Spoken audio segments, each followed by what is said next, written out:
It's a random Saturday or Sunday morning, and you are casually scrolling through your social media apps or maybe searching through the TV channels, and you come across this one news that a man murdered his wife and children in the same neighborhood you live.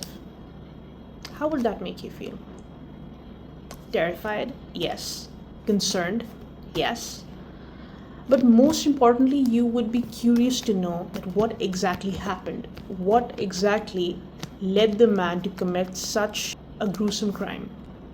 You go through the news channels, you get to know the man is arrested, the media starts asking questions, the police is involved, the court is involved. And then suddenly, three distinct professionals are called to help. One, criminologist, two, criminal psychologist, and three, forensic psychologist. Now, as much as these three professionals sound similar, they're actually very different from each other. Let me tell you how. Three of them are asked to visit the custody where the murder is being kept. So now, three of them start discussing the case according to their own angles. Starting off with the criminologist, he would say that, hold on, I am not interested in the criminal himself. I'm more interested to know, why did this crime happen in the first place? Why do family murders happen? Are the rates of murders increasing or decreasing in this said area? What cultural and societal reasons or factors are involved in basically encouraging men to murder their families, and how these things can be prevented? On the other hand, the criminal psychologist might say that, I need to know the criminal himself. What was going through his mind when he was committing the murder? What was going through his mind before he was committing a murder? What were his personality traits? As a person, was he jealous? Was he controlling? Was he abusive? Was he insecure?